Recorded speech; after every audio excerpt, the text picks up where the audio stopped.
कहते हैं कि किसी जगह अगर दुख, गुस्सा और धोखा सब एक साथ हो तो उससे ज्यादा भयानक और डरावनी शायद ही कोई दूसरी जगह हो।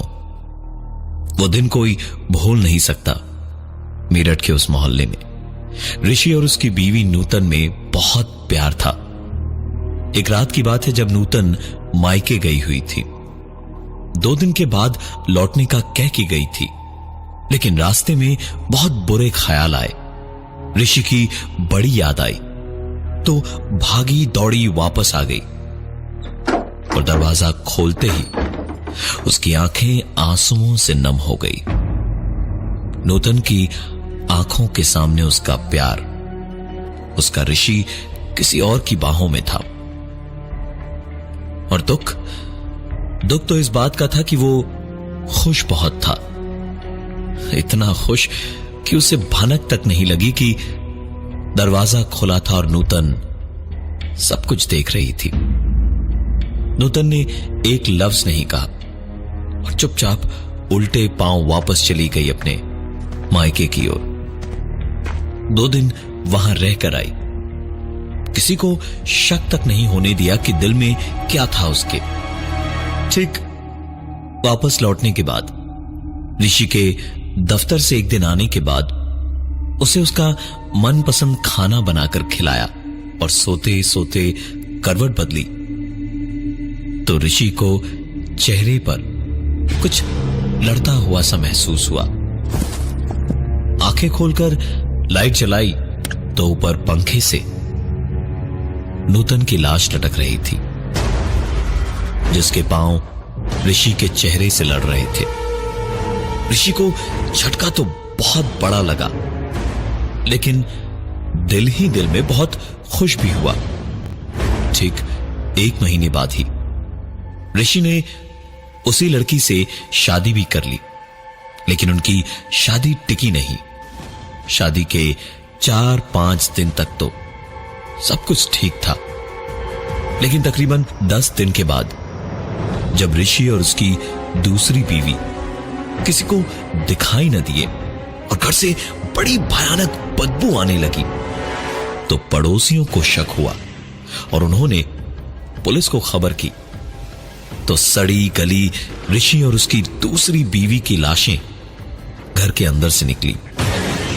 इतने बुरे हाल में थी उनकी लाशें, वो खुद को ना पहचान पाते। उस दिन के बाद से मेरठ के जीपी ब्लॉक का ये मकान खंडहर बना पड़ा है। टूटा फूटा सा आधा बना हुआ मकान लगता है ये। शहर की 1-2 बड़ी हस्तियों ने जगह को खरीदकर कुछ भी काम शुरू करने की सोची तो बहुत, लेकिन खरीदते के साथ ही किसी को कुछ हुआ तो किसी को कुछ। लेकिन यह बात भी सच है कि वहां पैर रखने के बाद कोई भी 3 दिन से ज्यादा बचा नहीं। लिहाजा घर की एक भी ईंट कोई तोड़ न पाया। रात का वक्त था। पिंकू और राजा दौड़ते भागते छुपने की जगह ढूंढते हुए आके इसी खंडहर में पहुंचे और एक कोने में दुबक के छुप के बैठ गए। दोनों बैठे ही थे जब अचानक पीकू और राजा को ठीक ऊपर के बरामदे से एक भारी सी टेबल घसीट कर ले जाने की आवाज सुनाई दी। दोनों ऊपर के फ्लोर पर गए तो देखा आखिरी कमरे का दरवाजा खुला पड़ा था और अंदर से बेहद हल्की एक रोशनी की लकीर बाहर आती दिखाई दे रही थी। पास पहुंचकर खुले दरवाजे से अंदर झांका तो पाया कि एक कोने में रखी लालटेन जल रही थी। दोनों ने कमरे में झांका तो लालटेन तो दिखी, पर कुछ और नहीं दिखा। पिंटू और राजा दोनों ही आगे बढ़कर कमरे के अंदर गए और पिंटू ने हाथ बढ़ाकर लालटेन उठाई तो लालटेन का हैंडल इतना गर्म था कि पिंटू के हाथ से लालटेन छूट कर गिर गई और उसका तेल छलक कर पूरे फर्श पर फैल गया, जिससे फर्श पर धू धू करके गिरा हुआ तेल जलने लगा। आग अचानक लगी और ऐसे अचानक फैली कि छोटी मगर तेज लपटों से पिंटू और राजा दोनों को पीछे हटना पड़ा। और पीछे हटे तो उस आग में से अचानक एक आदमी और एक औरत की चीखें गूंजने लगी। और ध्यान से देखा तो दिखा कि एक आदमी और एक औरत उस आग में कुर्सियों से बंधे हुए आग में बैठे हैं और चीखे जा रहे हैं। पिंटू और राजा एक पल को तो वहीं के वहीं जमकर खड़े ही रह गए। इतनी गर्मी थी वहां आग की वजह से, लेकिन फिर भी दोनों के हाथ पैर ठंडे पड़ गए। दोनों ने किसी तरह खुद को संभाला और वहां से उल्टे पैर भागे कमरे के बाहर। दोनों के बाहर भागते ही सारी आवाजें अचानक से रुक गई। डरते हुए दोनों पलटे और देखा तो कमरा बिल्कुल खाली था। अंदर कुछ भी नहीं था, ना इंसान और ना ही वो लालटेन। दोनों को लगा जैसे उन दोनों के दिमाग पर वैसे ही छुपने का भूत सवार था, और शायद इसी परेशानी की वजह से दोनों को वहम हुआ। सुस्ताने के लिए दोनों सीढ़ियों पर जाकर बैठ गए। बैठे बैठे किसी तरह खुद को दोनों ने संभाला ही था जब अचानक से एक आवाज उन्हें सुनाई देने लगी। दोनों को साफ साफ समझ आ रहा था कि वो अकेले नहीं थे उस खंडहर में, कोई और भी थी जो सीढ़ियों से ऊपर आ रही थी और अपने गहनों की आवाज से बता के आ रही थी कि वो ऊपर आ रही है। दोनों वहां जम के बैठे रह गए, बस इसी उम्मीद में कि कोई ना कोई तो दिखेगा, लेकिन उस खंडहर में कोई दिखा नहीं। और वो आवाज वो भी बंद नहीं हुई। कदमों की वो आहट आती गई और बिल्कुल दोनों के करीब से होती हुई ऊपर तीसरे माले पर चली गई। पिंटू और राजा के पास से निकलकर तीसरे माले पर जाते ही किसी औरत के चिल्लाने की आवाज आई। ऋषि, दरवाजा खोलो ऋषि! मैं जानती हूँ तुम उसी चुड़ैल के साथ अंदर हो ऋषि। दरवाजा खोलो ऋषि! ठीक है, मत खोलो, अब देखो मैं क्या करती हूँ। पिंटू और राजा भले ही एक माला नीचे बैठे थे, लेकिन उन्होंने साफ साफ सुना कि इतना चिल्लाने के बाद एक दरवाजा खुला और जोर से बंद हुआ, और उसके बाद एक दरवाजा और खुला और कोई दौड़ा दौड़ा आया और खटखटाते खटखटाते चिल्लाया, नहीं नूतन, रुको रुको, नूतन नहीं, नूतन मुझे माफ कर दो, दरवाजा खोलो नूतन, दरवाजा खोलो। इतनी चीख पुकार होते होते एकदम से अचानक ही सारी आवाजें बंद हो गई। बिल्कुल मौत जैसी चुप्पी छा गई चारों ओर। पिंटू और राजा ने एक दूसरे को देखा और सोचा कि जब इतना कुछ हो ही रहा है तो अब बस ये भी देख लेते हैं।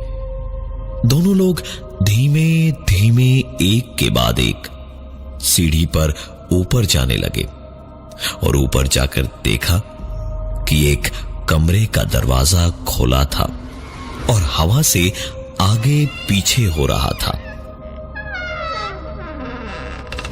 दोनों घबराए हुए तो थे, लेकिन एक साथ थे तो डर कम था। धीमे धीमे उस कमरे तक गए और दरवाजे से अंदर झांका तो देखा अंदर कमरे में पंखे से एक औरत की लाश लटकी हुई थी। पिंटू और राजा के पांव जैसे जमीन पर किसी ने कील गाड़कर चिपका दिए हों। दोनों बड़ी बड़ी फैली आंखों से उसे देख ही रहे थे जब अचानक से उस औरत की आंखें खुली और वो भयानक आंखें बिल्कुल जैसे अपने अंदर भरी गुस्से की आग से पिंटू और राजा को जला देना चाह रही थी। पिंटू और राजा जैसे बेहोशी से जागे और किसी तरह खुद को संभाल कर वहां से पलट कर भागे। और भागने में पिंटू तो आगे निकल गया, लेकिन राजा पीछे रह गया। और उसके बाद गूंजी उस कमरे में राजा की एक चीख सुनते ही पिंटू पीछे पलटा और उसने देखा राजा हवा में ऐसे उठा जैसे उसे किसी ने गर्दन से पकड़कर पूरी ताकत से किसी गोली की तरह ऐसा फेंका जिससे राजा खिड़की का कांच फोड़कर उस 3 माले के घर के बाहर जाकर गिरा। पिंटू तुरंत खिड़की की ओर दौड़ा राजा को देखने के लिए, लेकिन कोई फायदा नहीं था। राजा इतनी बुरी तरह अपने सर के बल 3 तल्ले से नीचे गिरा था कि बस शायद उसकी गिरते ही मौत हो गई। खून से लथपथ राजा की लाश खिड़की के ठीक नीचे जमीन पर पड़ी थी। पिंटू जानता था कि अब यहां से भागने में ही भलाई है। वो पलट के तुरंत भागा और जैसे ही पिंटू दरवाजे के पास पहुंचा तो पिंटू घेर चुका था। दरवाजा सामने होकर भी बंद पड़ा था। पिंटू को अब मौत का डर था। अपनी जिंदगी के सारे अच्छे बुरे पल उसको एक पल में याद आने लगे। एक कोने में बैठकर पिंटू चुपचाप घुटनों में मुंह छुपाए डर से थर थर कांप रहा था कि जाने मौत कब उसे गले लगा ले। अचानक एक और आवाज हुई। एक स्विच ऑन हुआ और पंखा आवाज करता हुआ धीमे धीमे घूमने लगा। पिंटू ने नजर उठाकर देखा तो पाया पंखे से उसी औरत की लाश लटकी हुई थी और धीमे धीमे घूमते हुए उस पंखे के साथ घूम घूम कर वो लाश नीचे आती जा रही थी। उस लाश की नजरें लगातार पिंटू पर ही थी और पिंटू इतनी बुरी तरह डरा हुआ था कि उसकी चीख तक हलक में अटकी हुई थी। सांस भी ठीक से नहीं ले पा रहा था वो, इतना बुरा हाल था पिंटू का। पिंटू अपनी जिंदगी के बचे कुछ आखिरी पल गिन ही रहा था। वो एक ऐसी हालत में था जहां वो जानता था कि वो बच नहीं सकता, लेकिन एक झटके में मौत नहीं आ रही थी। हर गुजरते पल के साथ मौत का धीमे धीमे आना और इतना बेबस होना उसको खल रहा था। वो लाश आकर पिंटू के ठीक सामने जमीन पर उतरी और उसके उतरते ही पिंटू की आंखों से आंसू बहने लगे। हाथ पैरों से पसीना छूट गया और बदन में भागने की तो दूर की बात है, सांस लेने भर की ताकत नहीं बची थी। पिंटू ने आखिरी बार बस ऊपर वाले का नाम लिया और सर झुकाया कि ठीक तभी चिड़ियों के चहचहाने की आवाज से पता चला कि सवेरा हो चुका है। पिंटू ने अपनी आंखें खोली और इधर उधर घूम के देखा तो पाया आसपास कोई नहीं था और सब कुछ ठीक था। पिंटू ने पूरी जान लगाई और नीचे दौड़ा।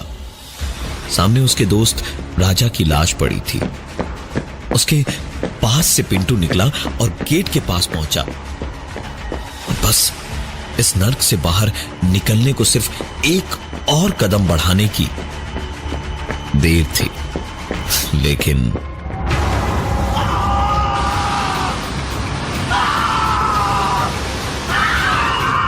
किसी ने पिंटू का पैर पकड़कर खींचा और ऐसा खींचा कि पिंटू जोर से मुंह के बल गिरा और गिरते ही पीछे पलट के देखा तो ये वही औरत थी जो अभी तक फांसी से लटकी हुई दिख रही थी। इस वक्त वो औरत पिंटू का पैर पकड़कर उसे वापस मीरठ के उस घर में घसीट रही थी और साथ ही एक जहरीली हंसी हंस रही थी।